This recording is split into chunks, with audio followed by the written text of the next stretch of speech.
back, everyone. Today we have another video of World of Warship Legends, taking a look at the premium Tier 4 Japanese cruiser Yahagi. Now, this ship was the award ship midway through the Big Miami campaign. And quick stats on the ship: we have 3 turrets, 2 guns each turret. 2 of these turrets are forward of the superstructure, 1 on the rear. They're 152mm, has an 8.5 second reload time, and a 21% fire chance with my build. 14.2 kilometer fire range. On the torpedoes, there's 2 torpedo launchers, 4 torpedoes each. They have a 120-second reload time and a 12-kilometer range, which is a phenomenal range. The one downside to these torpedoes is the narrow launch angle, which you saw there. We have to really turn our ship all the way broadside in order to get the torpedoes off. Taking a look at the game, we have a capture the base on Haven. This is a Tier 4, Tier 5 matchup. And we're going to be kind of going over the best practices of the Yahagi, how to maximize its potential and making sure that we stay alive. So we're going to be using these islands quite a bit, moving in and out. It does have decent speed. The armor is fairly weak. You can easily get deleted or taken out fairly quickly by a battleship or cruiser. So we're going to just be sitting back. We want to make sure there's plenty of distance away. At these tiers, the dispersion is still fairly decent. So the further distance you have, the better chance you have of people shooting around you. New York pops up here. We're going to go ahead and fire some HE salvos on him, see if we can catch him on fire. The unique part about the Yahagi is that the HE is nearly identical in maximum damage output as the AP. Unfortunately for me, I didn't realize that until after I was doing some preparation for this video. So there will be a couple instances where I do switch over to armor penetrating rounds, trying to get some hits on some cruisers. For right now, we're just going to keep firing on this New York here and try to get him burning. We do see the other cruiser up there pop up. The little indicator up at our spotted view there, that is showing us how many ships are currently aiming at us. That is a perk of the AL Atago commander that I've used for this build, and honestly one that I think is extremely valuable. This engagement right here is what I think is ideal for the Yahagi, a kiting engagement. Get the New York to start shooting at us, but we want to keep our tail faced at him. Here he does get a couple of HE shots on us, not extremely effective, but as soon as we drop spot, we want to hit the brakes and fire on him as long as we can. As long as we're not spotted, we're safe here to shoot ourselves without any real consequences. Here he does drop spot. We look back at the mini-map. Most of our team is on the southwest side, so we don't have a lot of spotting here. So we're going to go ahead and pop a plane. The planes on the Yahagi only last a minute and a half, so we got to make sure that we use them strategically, and you only get 2 of them. Fortunately, right here we do get spotted. Taking a look at the mini-map, we see there's a destroyer that just came around the corner. The Gatey here has a pretty good chance if he plays this right. We're going to get a salvo off on him pretty quickly. Fortunately for us, he's only using HE rounds. If you're in a destroyer in this situation, you're this close to a cruiser, you should absolutely be using armor penetrating rounds. He sticks with HE throughout the entire engagement, which is what allows us to win. We did try to see if we wanted to fire some torpedoes on him. We had enough time between the gun reload time to get in there, see the track, and get back out before the gun's fully reloaded, so we didn't lose any damage potential there. Fortunately for them, we are able to get enough salvos on him and take out the destroyer.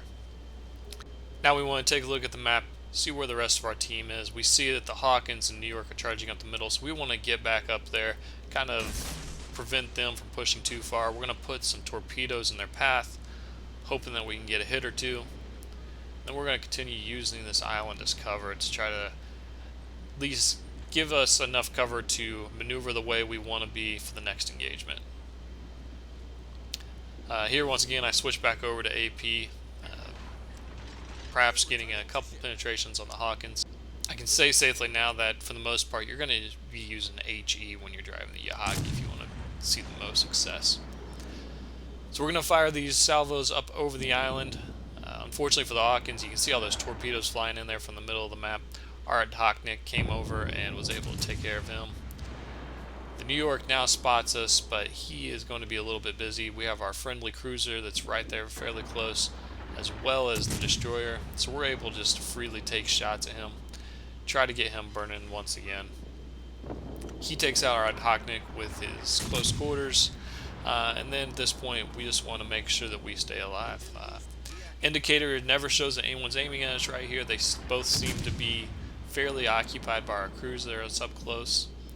New York does get a little bit behind that island, so we're going to switch targets over to the Hawkins.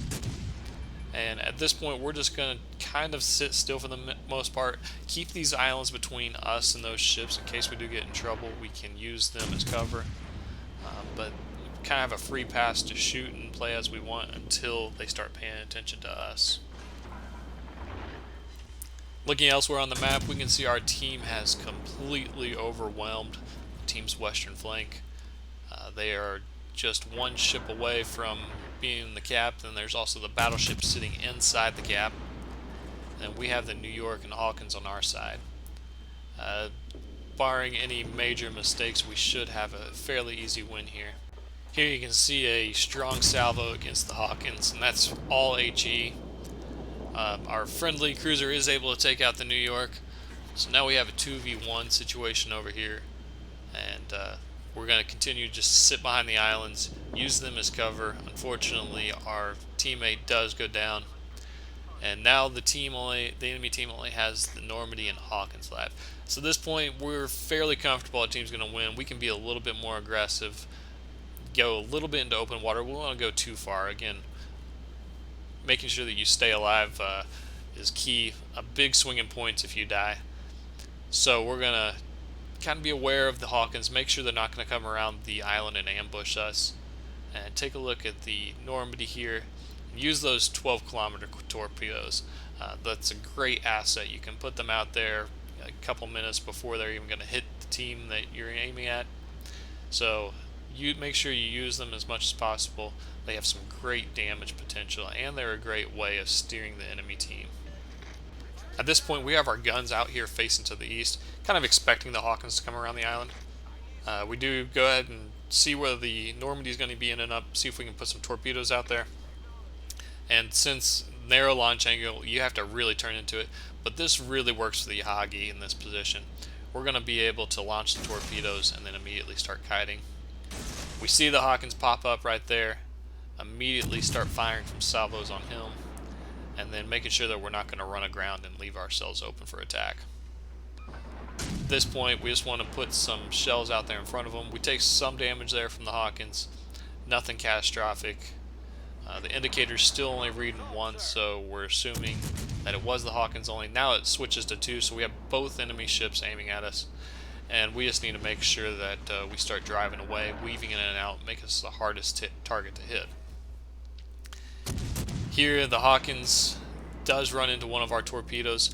One of the perks of the AL Atago commander that I use is reduction in torpedo detectability for enemy ships. So that certainly helped right there. And the Normandy does a great job avoiding our torpedoes, but eventually does fall to the rest of our team.